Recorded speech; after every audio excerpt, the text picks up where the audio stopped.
While I lay unconscious in the hospital, my daughter emptied my jewelry box, claiming she needed money for my medical bills. 6 months later, I gave her a diamond necklace for her birthday. She wore it proudly until the day she discovered the engraving on the back that changed everything between us forever. Before we start, let us know in the comments where you're watching from.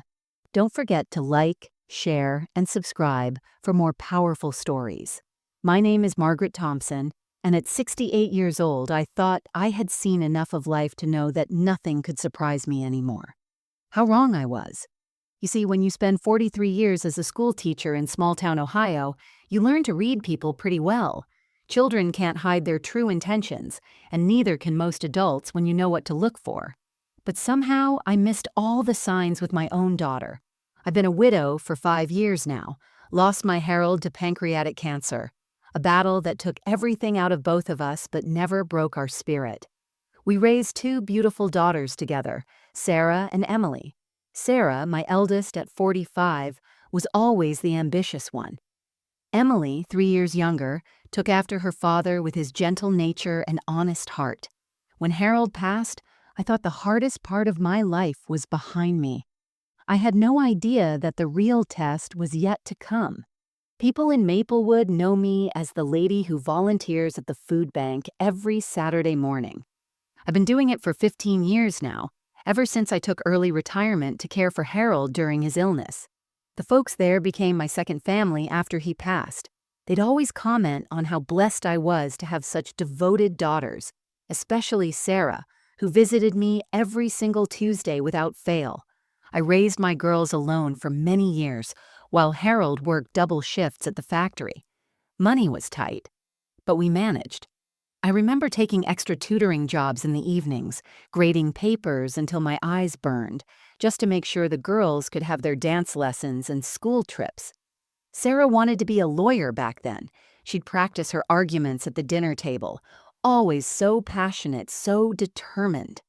I was so proud when she got into law school, even though she eventually chose a different path and became a real estate agent instead. My house isn't much to look at from the outside, just a simple 2-story colonial with white siding that needs updating and green shutters that I paint myself every spring. But inside, it holds a lifetime of memories. The kitchen where I taught both girls to make their grandmother's apple pie. The living room where Harold and I danced to our wedding song every anniversary. And upstairs, in my bedroom, sits an antique armoire that belonged to my mother. That armoire held my entire jewelry collection. Not expensive pieces by celebrity standards, but priceless to me. Each item carried a story. My grandmother's pearl necklace that she wore to her own wedding in 1943, the sapphire brooch Harold surprised me with on our 25th anniversary, saved for with overtime hours I never knew about until later. My mother's engagement ring, a simple gold band with 3 small diamonds that sparkled like her eyes when she laughed. These weren't just accessories to me. They were tangible pieces of my history, physical reminders of love that transcended time. I had always told my daughters that one day, everything would be divided equally between them. It was understood, unspoken, but certain, like the sunrise. Sarah would often admire the collection during her visits, running her fingers gently over the velvet-lined compartments, and I'd tell her the story behind each piece again, never tiring of the memories they brought back. If only I had known that while I was sharing those precious memories, she was calculating their market value. My days had settled into a comfortable rhythm that gave me peace after the chaos of Harold's final years. I'd wake up at 6:30 every morning, not because I needed to anymore, but because my body had been trained by 4 decades of teaching. The first thing I'd do was make my way to the kitchen and put on the kettle for my Earl Grey tea, Harold's favorite blend that I still couldn't give up. While it steeped, I'd stand at the kitchen window and watch the cardinals visit the bird feeder he'd built the summer before he got sick. The garden was my sanctuary. Harold had planted those rose bushes for our 30th anniversary, one for each year we'd been married. Now there were 43 of them, the last 13 planted by me alone, continuing our tradition even after he was gone. Every morning after my tea, I'd spend an hour among them, deadheading the spent blooms, checking for aphids, whispering to them the way Harold used to. The neighbors probably thought I was going senile talking to plants, but those roses listened better than most people. Tuesdays were special because Sarah would come for dinner. She'd arrive around 5:30, always bringing a bottle of wine she knew I'd never drink and fresh flowers from the expensive shop downtown. I'd make her favorites, pot roast with those little red potatoes she loved, green beans from my garden, and homemade biscuits. She'd help me set the table with my mother's china, the one thing I hadn't sold during the lean years, and we'd eat in the dining room like a proper family. During those dinners, Sarah would tell me about her real estate deals, how the market was booming, how she'd just sold another house in that new development outside town. Her husband Mark would sometimes join us, though less frequently in recent months. He was in software sales, or at least that's what Sarah told me. A charming man when he wanted to be, always complimenting my cooking.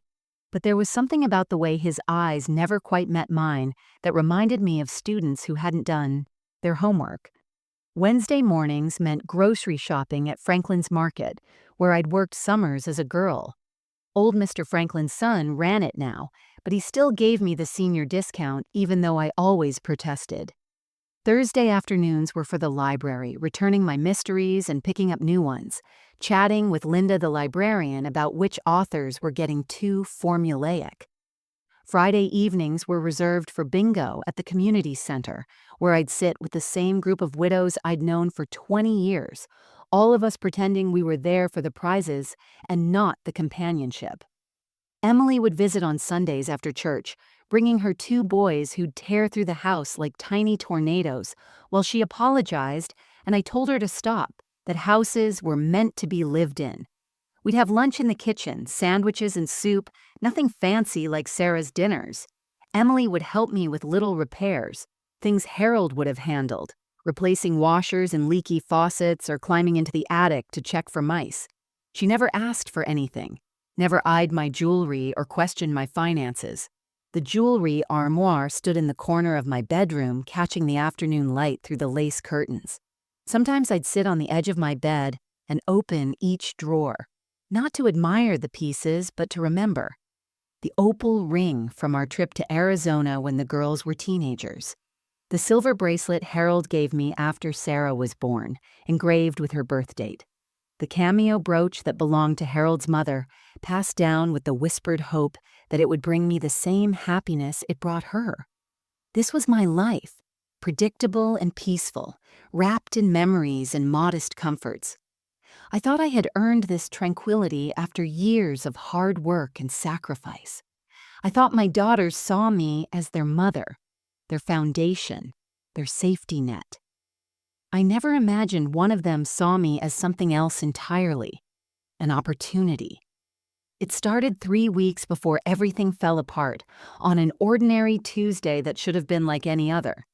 Sarah arrived for dinner earlier than usual, catching me still in my gardening clothes with dirt under my fingernails.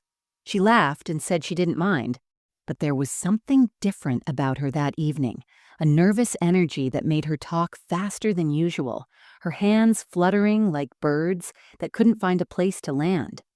I'd made her favorite pot roast, and we were sitting in the dining room when she started asking questions about my jewelry collection.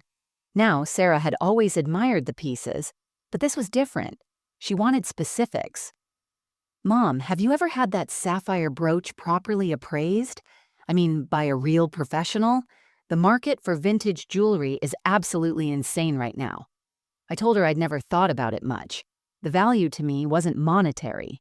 She leaned forward, her wine untouched, an intensity in her eyes I usually saw when she was closing a big real estate deal. "But Mom, you should know what they're worth for insurance purposes. What if something happened? What if there was a fire or a break-in?" The way she said it made something twist in my stomach, just a little flutter of unease. I pushed it down, told myself I was being silly. This was Sarah, my daughter who'd cried on my shoulder when her prom date stood her up, who'd called me every night during her first semester of college because she was homesick. After dinner, she asked if she could look at the collection again. Of course, I said yes. We went upstairs to my bedroom, and I opened the armoire for her. She studied each piece with an attention I'd never seen before, turning them over in her hands, examining the clasps and settings. Then she took out her phone and started taking pictures. "What are you doing, sweetheart?"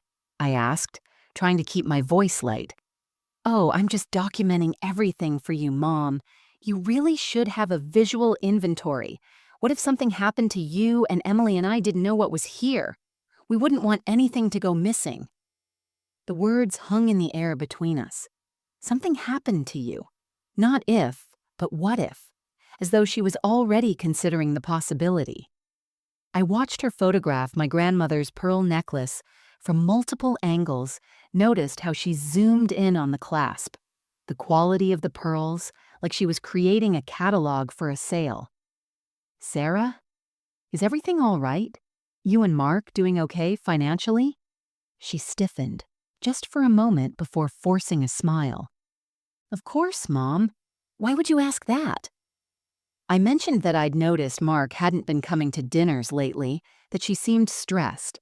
She waved her hand dismissively, but her laugh was too high, too bright. "He's just been traveling a lot for work.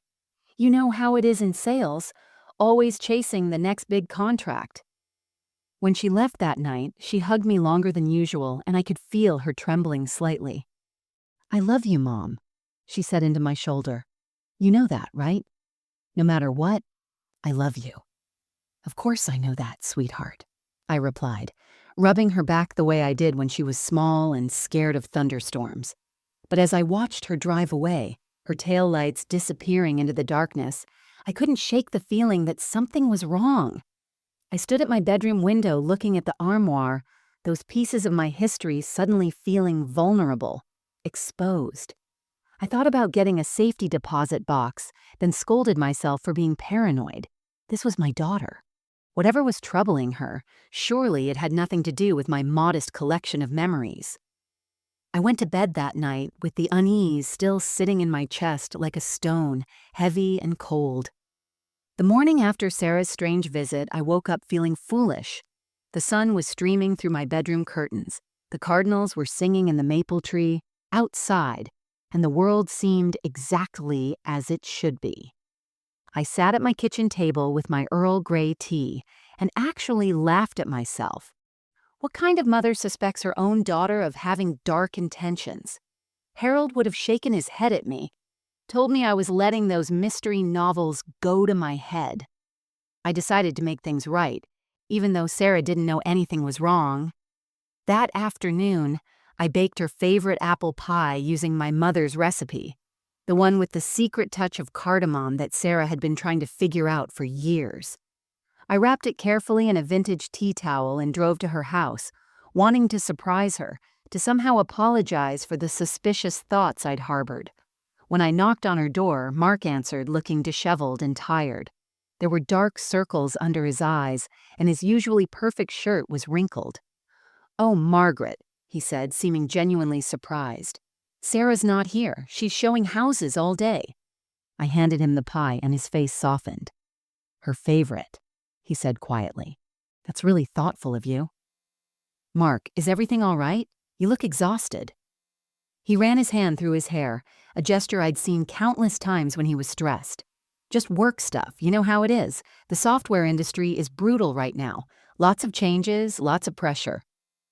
I wanted to ask more, but something in his expression warned me off. As I was leaving, he called out, "Margaret, you raised an amazing daughter. Sarah talks about you all the time, about how much she admires your strength after Harold passed. She just wants to make you proud." Driving home, I felt even worse about my suspicions. Of course, Sarah was just concerned about proper documentation. She was always the practical one, the planner. When Harold was sick, she was the one who organized all his medications, created spreadsheets for his doctor appointments, researched treatment options. She was just trying to take care of me the same way. That evening, Emily called to check in, and I mentioned Sarah's suggestion about getting the jewelry appraised. "That's actually not a bad idea, Mom," Emily said. "Not for selling or anything, just for insurance. Remember when Mrs. Patterson's house was robbed last year? She couldn't prove the value of anything that was taken. See? I told myself. Even Emily thinks it's sensible. I was creating drama where none existed, seeing shadows where there was only love and concern. 2 days later, Sarah called to thank me for the pie. "Mom, you didn't have to do that," she said, and I could hear her smiling through the phone. But it was perfect timing.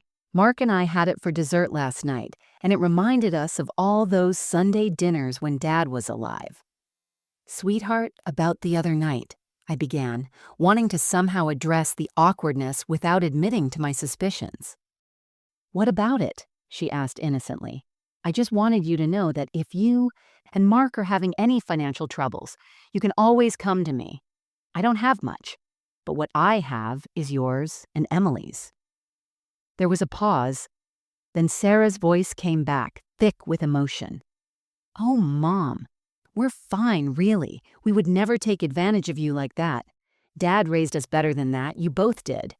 I'm insulted you'd even think we'd need your money." The hurt in her voice was like a knife to my heart. "I'm sorry, sweetheart.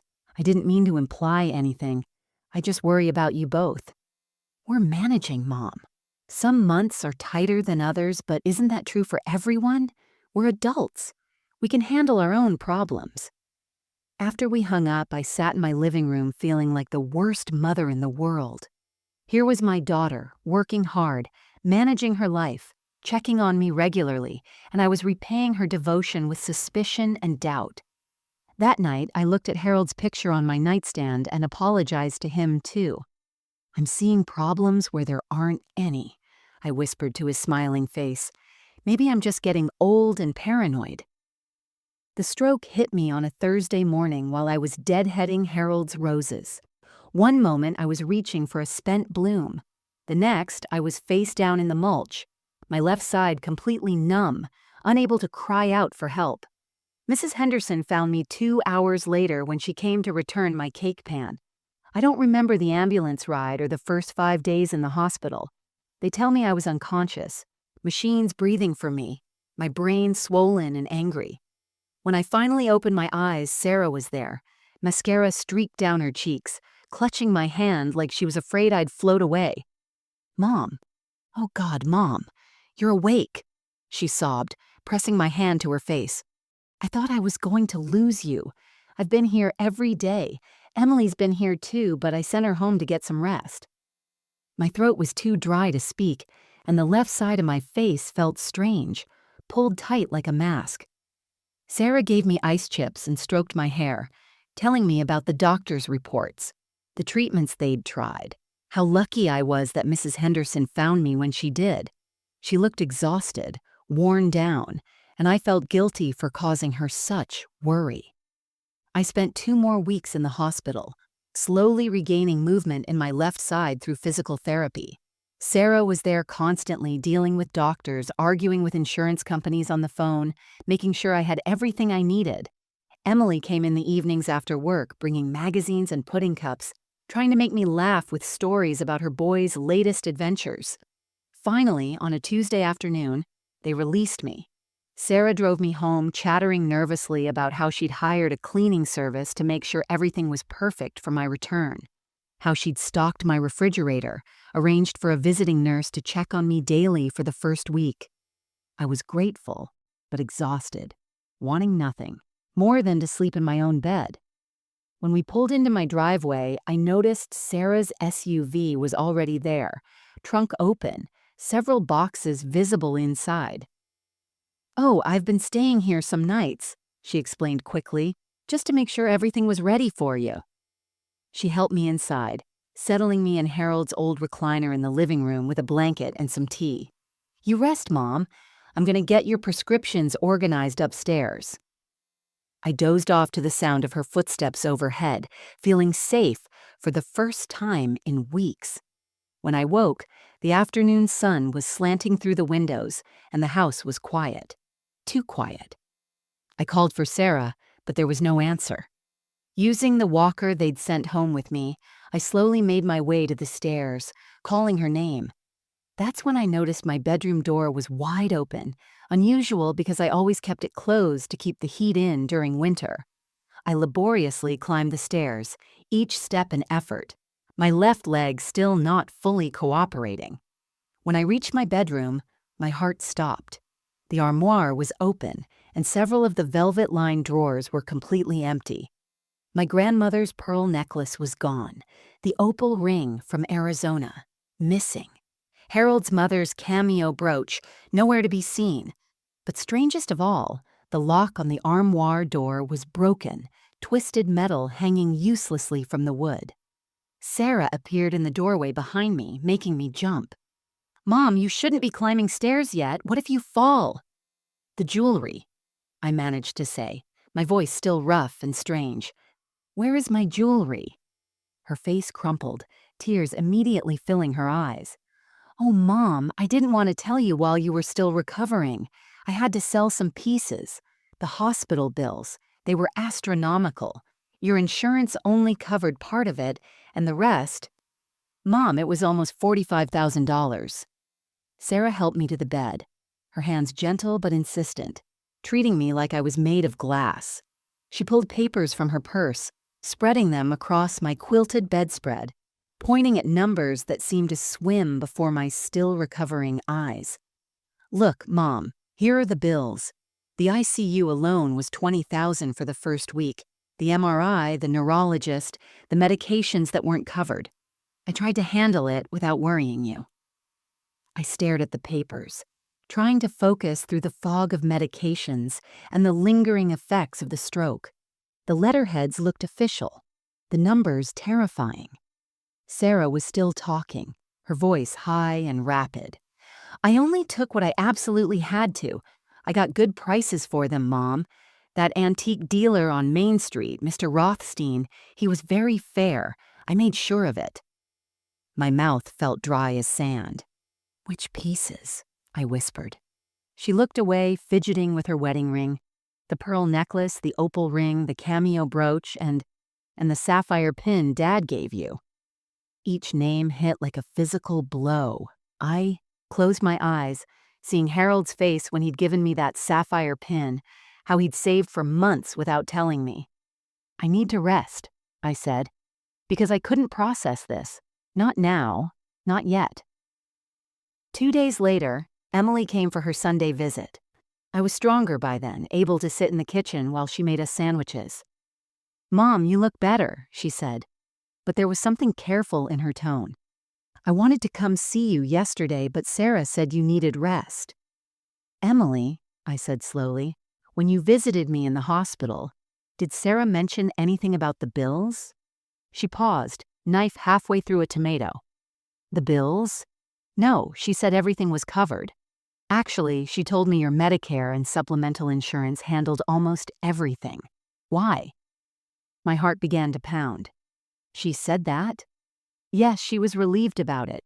Said the only out-of-pocket expense was about $3,000 for some experimental medication they tried, and she said you had enough in savings to cover that. Emily set down the knife, studying my face. "Mom, what's wrong?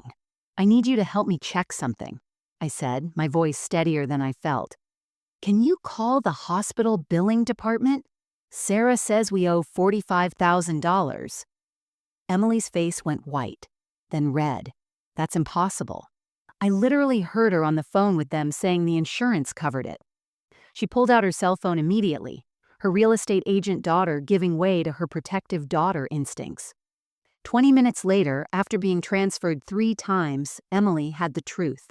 Total out-of-pocket expenses, $3,200 already paid from my savings account 2 weeks ago.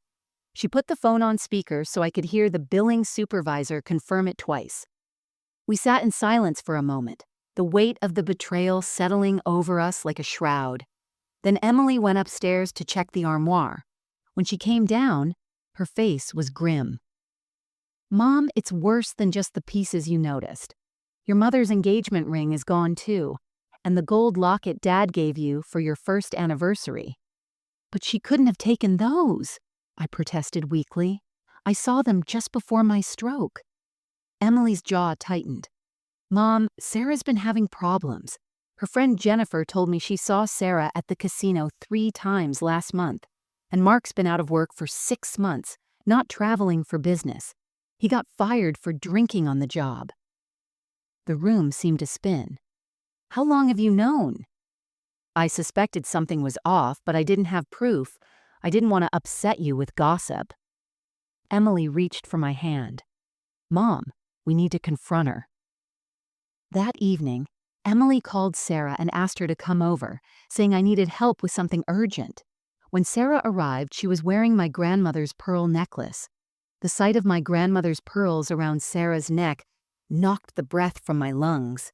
She stood in my doorway, smiling brightly, oblivious to the fact that she was wearing evidence of her betrayal. Emily's hand tightened on my shoulder, a silent warning to stay calm, but I could feel her trembling with rage. Sarah, Emily said, her voice dangerously quiet, that's an interesting necklace. Where did you get it? Sarah's hand flew to her throat, her face cycling through expressions like a slot machine before landing on defiance. It's a replica. I bought it because it reminded me of Grandma's. You know how much I always loved hers. Sit down, I said, finding my voice at last. We need to talk about the hospital bills. Sarah's shoulders sagged slightly, but she lifted her chin. I told you, Mom, I handled everything. You should be grateful instead of questioning me. Emily slapped a folder on the coffee table. We called the hospital. $3,200, Sarah. Not $45,000, and it's already been paid. So where are Mom's jewelry pieces? The mask finally slipped. Sarah's face crumbled, but instead of shame, I saw calculation in her eyes. Fine. Yes, I took them, but not for the reason you think. Then enlighten us, Emily said coldly. Sarah pulled out her phone, scrolling through it with shaking fingers. Mark owes money, bad money to bad people. She showed us a text message thread, threats that made my blood run cold. $40,000 in gambling debts. They came to our house, Mom. They threatened to hurt us. So you stole from our mother? Emily's voice was rising. While she was unconscious in the hospital? I was buying time, Sarah shot back. And it's not really stealing, is it? It would all come to me eventually anyway. That's when the full scope of it hit me. Sarah, I said slowly, how long has this been going on? She wouldn't meet my eyes. 6 months, maybe longer. Emily was already pulling out her laptop. Mom, we need to check all your accounts. Within an hour, we'd uncovered the horrifying truth. Sarah had been using the power of attorney I'd signed during my hospitalization to access my savings account. Small withdrawals at first, 500 here, 1,000 there, but in the last month, she'd taken $15,000.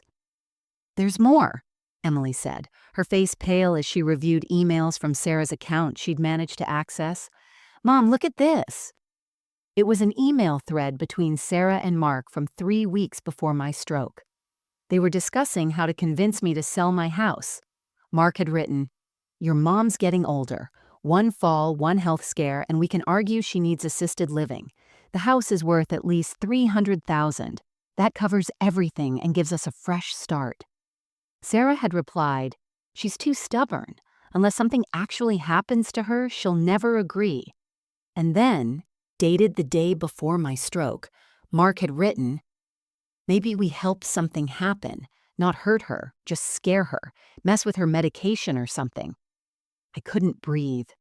Emily was already dialing 911, but I grabbed her hand. Wait, I said, my mind racing. Sarah, did you do something to cause my stroke? No, Sarah exclaimed, tears streaming down her face. I would never. Mom, I swear I didn't touch your medication. The stroke just happened. But she paused, and the guilt on her face told me everything. But you saw it as an opportunity, I finished for her. I had already contacted Sunshine Manor, she admitted, pulling out a brochure from her purse. They had a room available. I was going to tell you that the doctor said you couldn't live alone anymore. Mark found a real estate agent who specializes in quick sales. We could have had everything settled before you were fully recovered. Emily stood up, phone in hand. "I'm calling the police." "No," I said firmly. Both my daughters looked at me in shock. After Emily and Sarah left that night, I told them I needed time to think, to process everything. Emily wanted to stay with me, but I insisted I needed to be alone. Sarah had tried to hug me goodbye, but I couldn't bear her touch. I watched from my window as they drove away in separate cars, Emily's brake lights flashing angry red in the darkness, Sarah's car lurching as she sobbed behind the wheel. I climbed the stairs to my bedroom slowly, each step feeling like a mountain.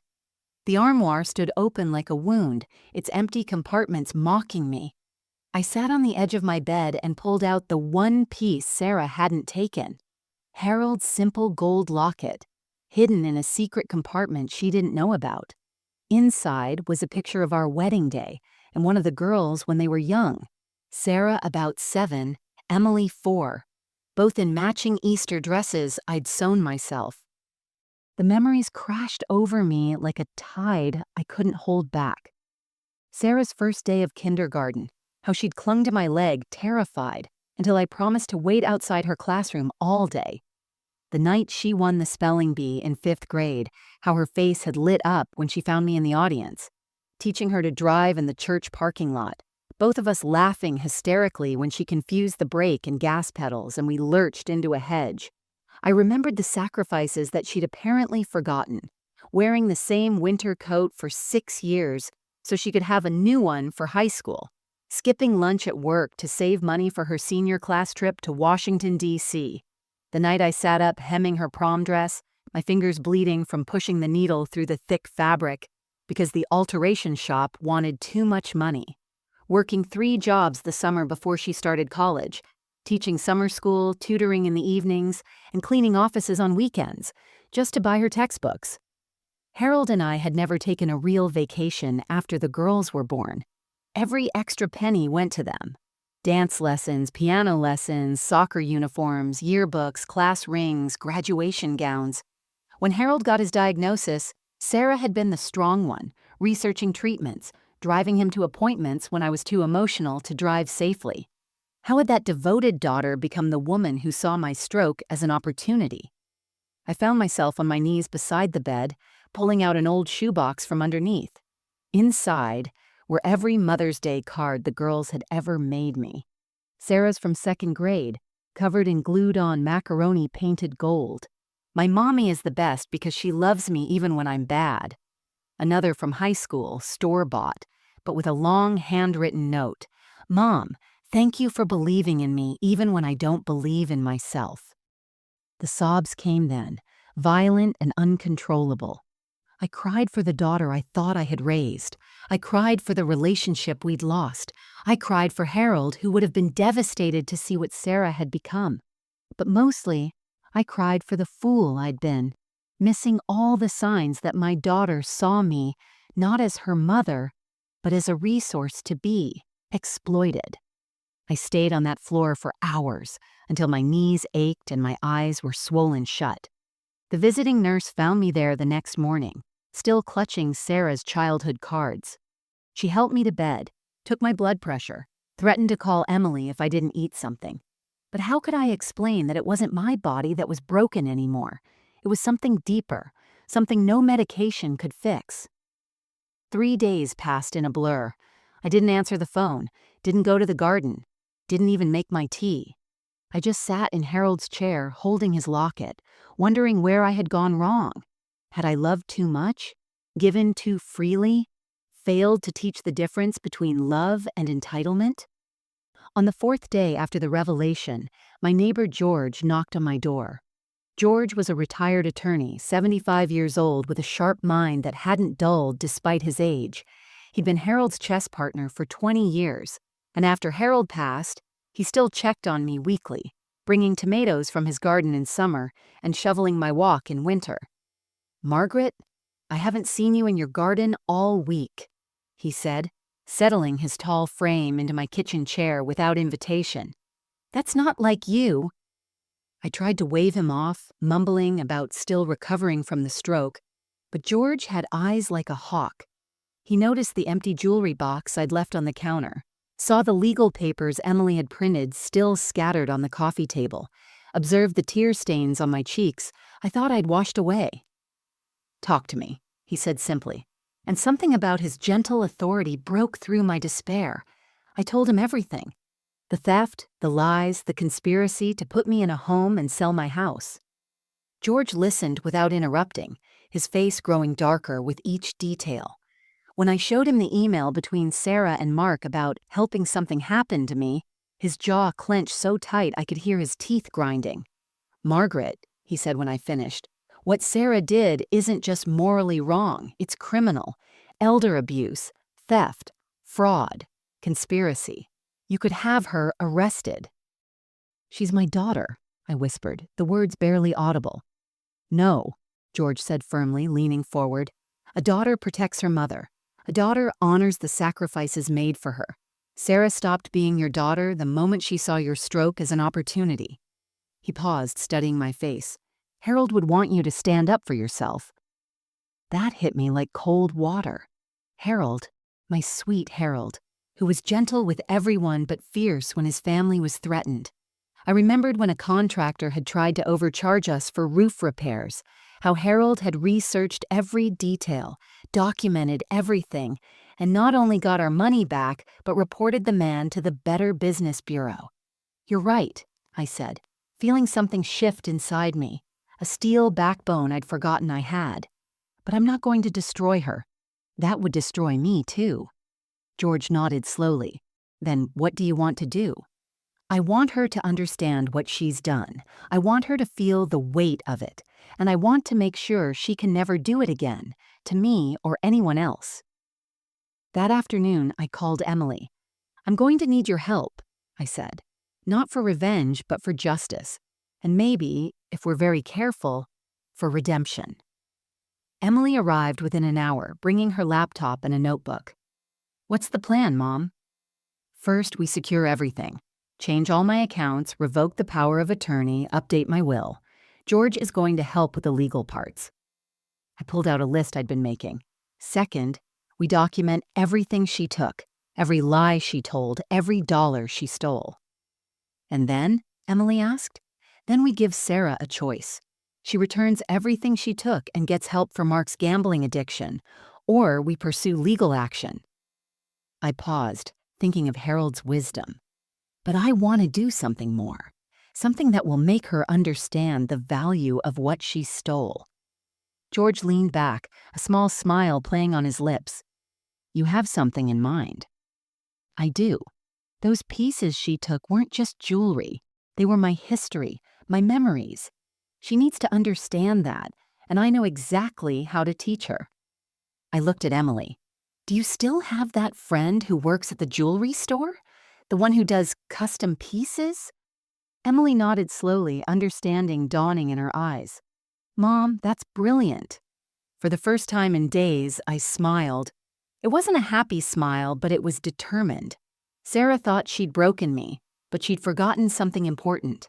I was a teacher for 43 years, and I still had one last lesson to deliver.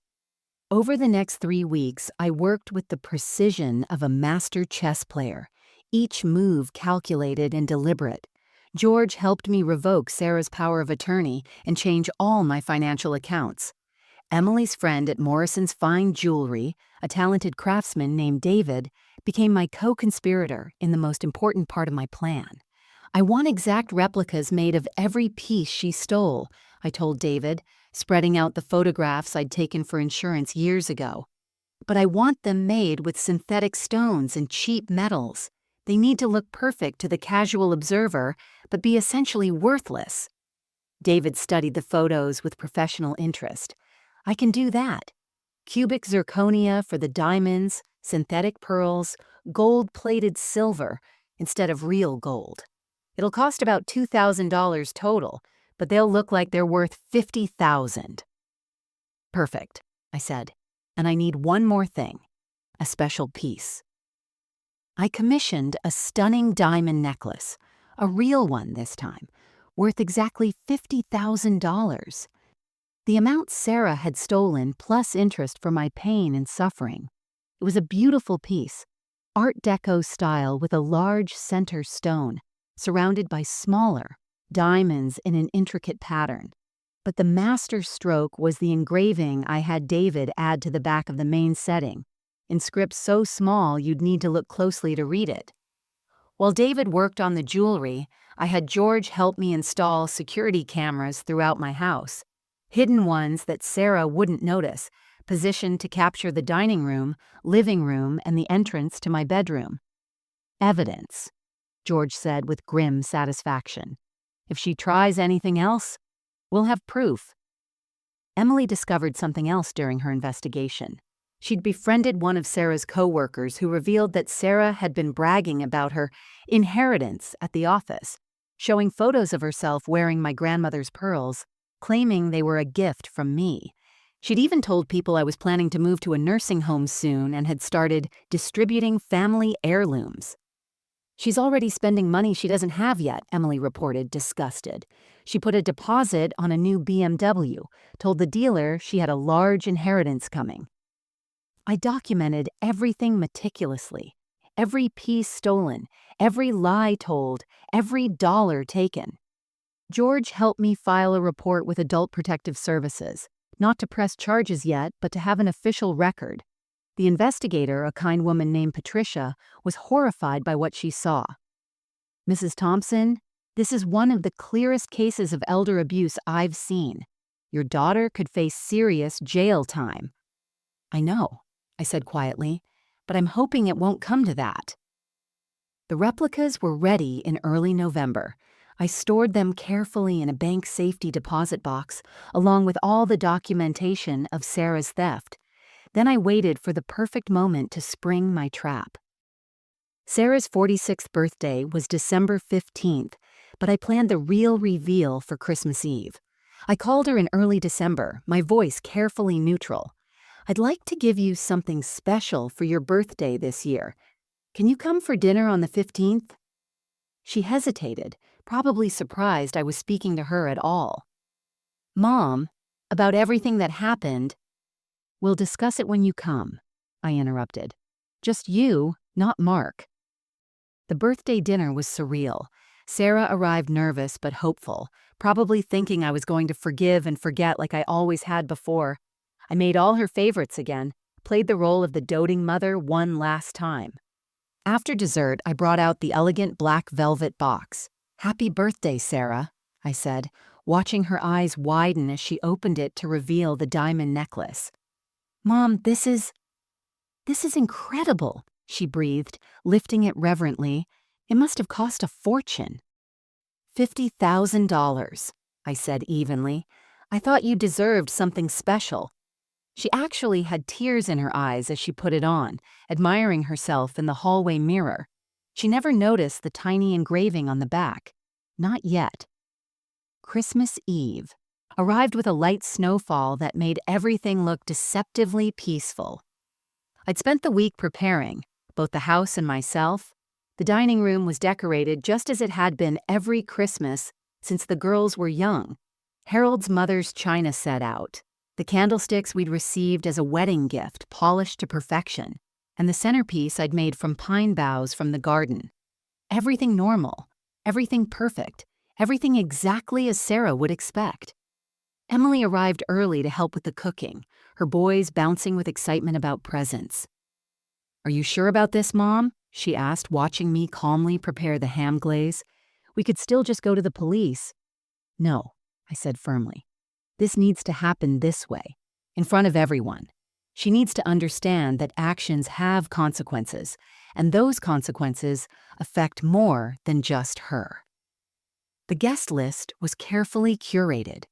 Emily and her family, of course, but also Sarah's in-laws, Robert and Diana, who still didn't know about their son's gambling problem, my brother Tom and his wife Janet, who'd driven up from Cincinnati, George from next door, who'd become like family, and surprisingly, Sarah's co-worker Jennifer, whom Emily had befriended and quietly invited, knowing she'd been one of the people Sarah had lied to about the inheritance.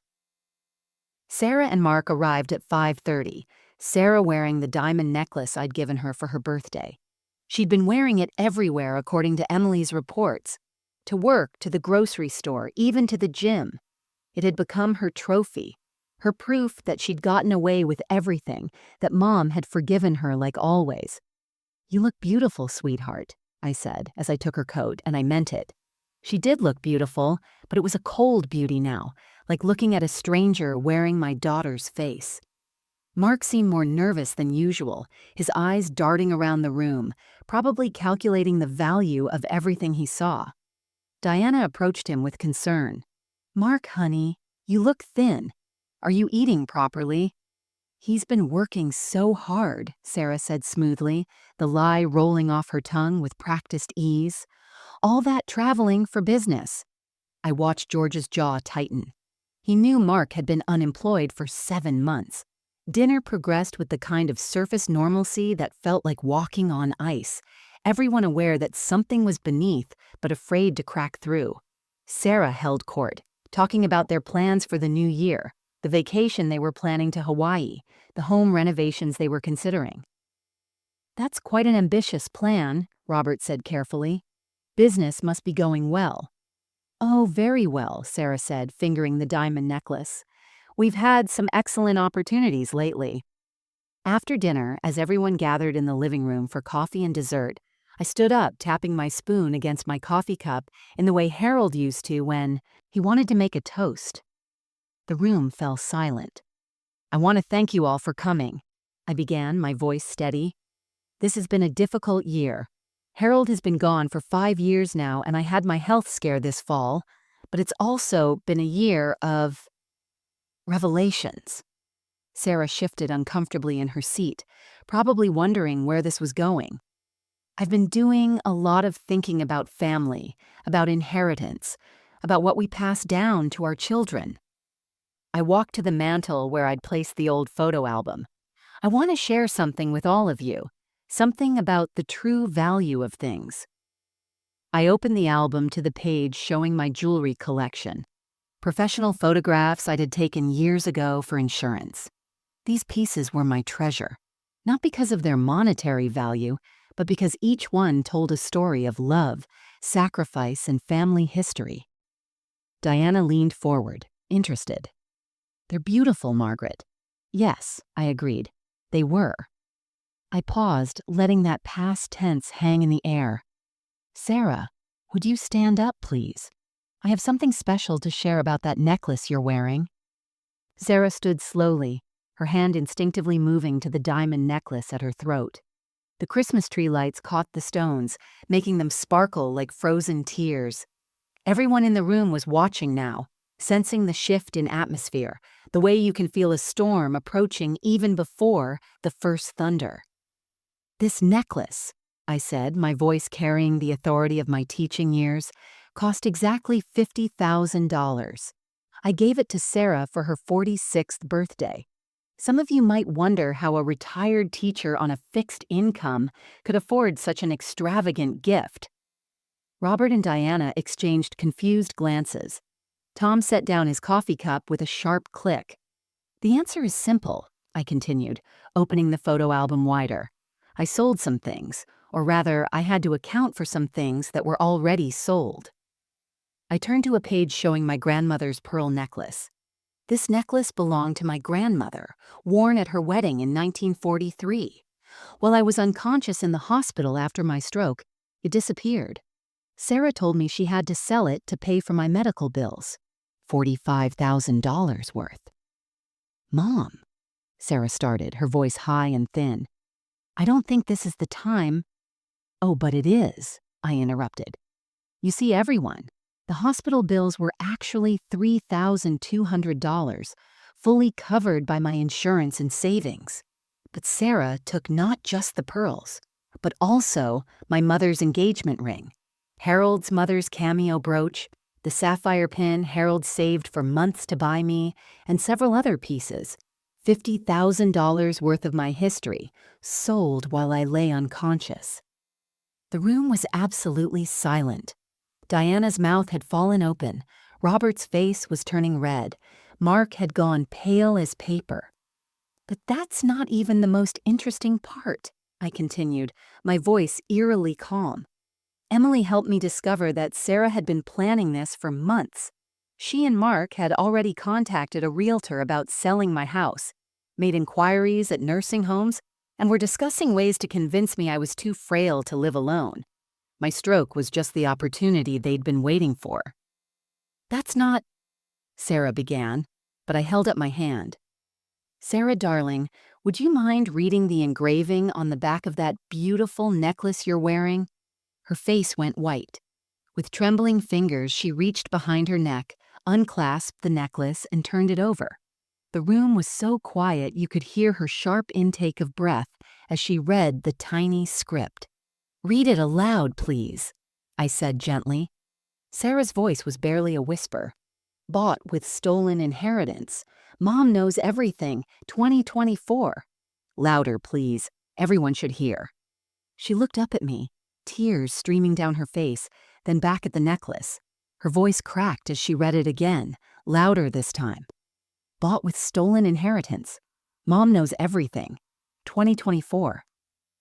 "There's more," I said, pulling out my phone. "You see, I installed security cameras after I came home from the hospital, and this beautiful necklace, it contains a tiny recording device. Would you all like to hear what Sarah and Mark discussed just last week?" I pressed play. Sarah's voice filled the room, tinny but clear through my phone speaker. She's never going to pursue charges. She's too soft. And honestly, it was going to be mine anyway eventually. I just took an advance on my inheritance. Mark's voice responded, "The old bat should be grateful we didn't put her in a home, though we still could. Maybe after the holidays when everyone's distracted." Sarah's laugh on the recording was ugly, nothing like my daughter's usual laugh. "She gave me a $50,000 necklace. She's clearly going senile. Who gives their thief a gift like that? We could probably get her declared incompetent." I stopped the recording. Diana had stood up and was staring at her son in horror. "Mark? Gambling debts? You told us you were traveling for work." "It's worse than that," George said, speaking for the first time. "I've been helping Margaret document everything. Mark owes $40,000 to some very dangerous people. They've been using Margaret's stolen money to pay them off." The aftermath was swift and devastating. Diana grabbed her coat and headed for the door, turning back only to say, "Mark, don't you dare come home tonight, or any night until you get help." Robert followed his wife, but not before approaching me with tears in his eyes. "Margaret, I'm so sorry. We had no idea. We'll make sure Mark gets treatment, and they'll pay back every penny." Sarah stood frozen in the center of the room, still clutching the diamond necklace like it might anchor her to a reality that was rapidly dissolving. Mark had sunk into a chair, his head in his hands, finally looking like the broken man he'd been hiding for months. "Sarah," I said, my voice gentle but firm, "I need you to return everything. Not just the pieces you still have, but the money to replace what you've already sold." "I can't," she whispered. "It's gone. The money's all gone." "Then you'll pay it back over time," George interjected, pulling out a folder. "I've drawn up a legal agreement. You can choose to sign this, agreeing to repay everything with interest, or Margaret can press formal charges, elder abuse, theft, fraud. You're looking at 5 to 10 years in prison." Sarah's coworker, Jennifer, had been recording everything on her phone, her face a mask of disgust. "I can't believe you told everyone at work that your mother was giving you her jewelry because she was getting too old to appreciate it. We threw you a congratulations party." Tom, my brother, stood up and walked over to Sarah. "You were always Harold's favorite, you know that. He used to brag about you to everyone. 'My Sarah's going to change the world,' he'd say. What would he think if he could see you now?" That broke her. Sarah collapsed into sobs, ugly, wrenching sobs that might have moved me once, but I'd cried all my tears for the daughter I'd lost already. Within a week, Sarah had returned the pieces she hadn't sold. My grandmother's pearls, 2 rings, and a bracelet she'd hidden in her closet. She signed the legal agreement to repay $30,000 over 5 years, with Emily as the trustee, to ensure payments were made. Mark's parents paid for him to enter a rehabilitation program for gambling addiction. The divorce papers were filed a month later. Sarah moved back in with them, at 46 years old, starting over with nothing but the clothes on her back and the knowledge of what she'd thrown away. The diamond necklace I'd given her? I donated it to a charity auction for the Elder Justice Foundation, an organization that helps elderly victims of family fraud.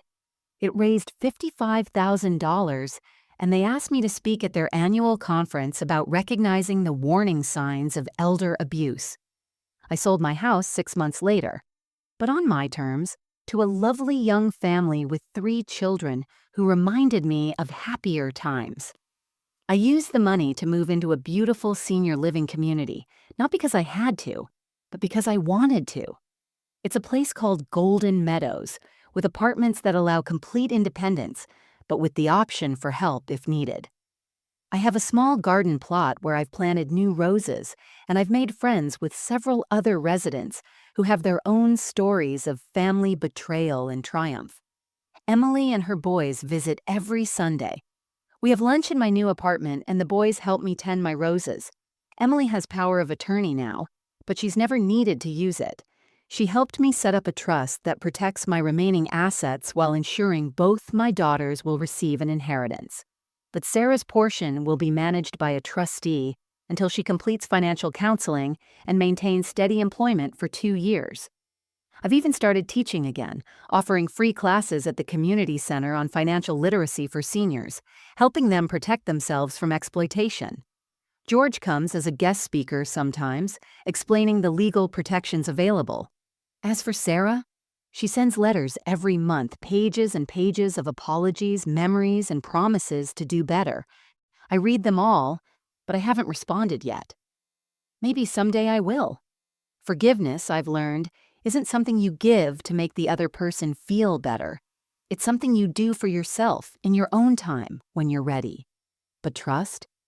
Trust once shattered like my grandmother's stolen pearls can never be restrung quite the same way again. It's been 18 months since that Christmas Eve when everything came crashing down. I'm sitting in my small garden at Golden Meadows, tending to the new roses I planted last spring. They're different from Harold's roses. These are a variety called New Dawn, which seemed fitting.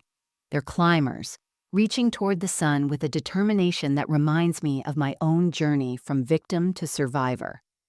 This morning, I received another letter from Sarah. They come like clockwork on the first of each month, always in the same cream-colored envelopes she used to use for thank you notes when she was young.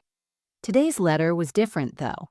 Inside was a check for $500, double her required monthly payment, and a photograph. It showed her in a simple uniform, standing outside a nursing home where she's now working as an aide. "I'm learning what it means to truly care for someone," she wrote. "Every day I see daughters visiting their mothers, and I understand what I almost lost." I tucked the letter into the box with all the others, still unopened, still unread beyond that first glance.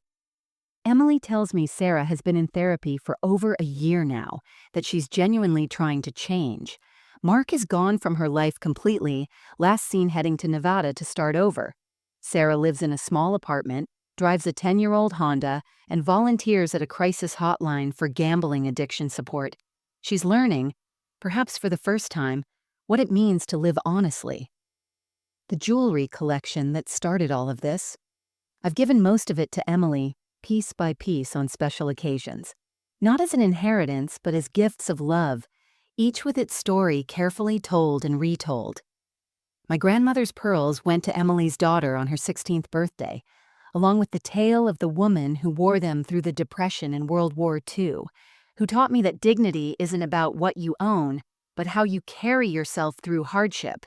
The sapphire brooch Harold gave me, I wear it every Sunday to church, a reminder that true love isn't measured in carats or dollars, but in sacrifice and devotion. The fake replicas I had made are in a safety deposit box, a strange monument to betrayal and cleverness that I'll probably never look at again, but can't quite bring himself to destroy. George passed away 3 months ago. peacefully in his sleep. At his memorial, his son told me that helping me fight back had given his father a new purpose in his final years. He said you reminded him that it's never too late to stand up for yourself, his son said, pressing George's chess set into my hands. He wanted you to have this. I've learned so much through this ordeal. That love without boundaries can become enabling. That forgiveness doesn't mean forgetting. That sometimes the greatest gift you can give your children isn't another chance, but a consequence. And most importantly, that your worth isn't determined by how much you sacrifice for others, but by how much you value yourself. The saddest truth is that family members commit 90% of elder financial abuse. We're raised to trust our children, to believe that the love we pour into them will naturally flow back to us in our vulnerable years. But sometimes that river runs dry. Sometimes the very people we die for are the ones plotting to take everything we've lived for. So I ask you, what would you have done in my place? Would you have pressed charges and sent your daughter to prison? Would you have forgiven immediately and risked being victimized again? Or would you have chosen the middle path I did? Justice without destruction, consequences without complete condemnation. If you're watching this and you see yourself in my story, whether as the parent who gives too much or the child who takes too much, I hope you'll remember that it's never too late to change course. For parents, love your children, but protect yourself. Document everything. Stay alert to warning signs. Don't let guilt make you a victim. For children, your parents' savings aren't your safety net. Their belongings aren't your future inheritance. They're still living, still needing, still deserving of dignity and security. And if you know someone who might be vulnerable, who might be too proud or too afraid to admit they're being exploited by family, please share this story with them. Sometimes knowing you're not alone is the first step toward finding your voice. Remember, the engraving on that necklace didn't just say, "Mom knows everything." It was also a promise that knowledge is power. And even at 68, even after a stroke, even when betrayed by the person I loved most, I had the power to fight back. What would you engrave on your necklace? Let me know in the comments below.